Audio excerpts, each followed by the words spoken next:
नाज़रीन, सराड़ी में तूरी जो फसल लहण खां पोइ भट जो कारोबार चोट चढ़ी वियो आहे।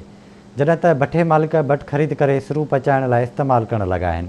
वधीक तफ़सील इसाक खुसो जी हिन रिपोर्ट में।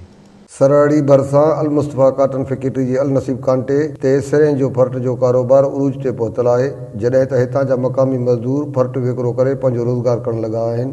सराड़ी जे भरपासे में सवें सिरनि जे भठनि ते फर्ट जो विकिरो उरूज ते आहे।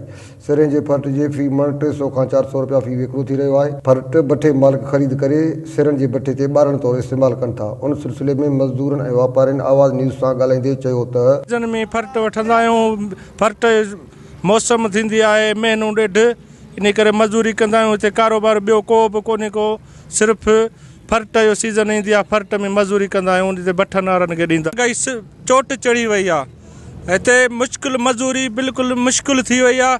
ऐं सीज़न हले बि तक़रीबन महीनो ॾेढ, महीने ॾेढ में 11 महीना असां वांदा वेठा आहियूं, का बि मज़दूरी आहियूं वठी ऐं मिड़े गुज़र था कयूं बचनि जो।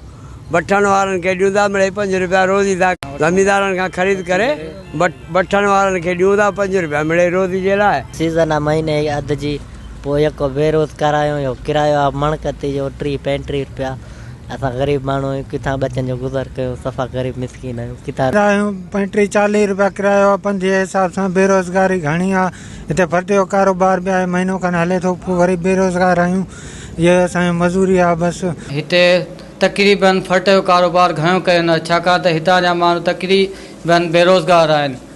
उन्हनि खे आहे उहे भठनि ते फर्ट ई खपाए पंहिंजे बचनि जो ऐं पंहिंजो रोज़गार करे कमाए खाईंदा। मज़दूरनि ऐं वापारियुनि चयो त फर्ट शुरू थियण सां असांजो रोज़गार जो ज़रियो खुली वियो आहे। 1 महीने जो सिरें जो फर्ट जो मज़दूरी कयूं था। कैमरामैन सदाम हुसैन दर्स सां गॾु इसाक खुसो।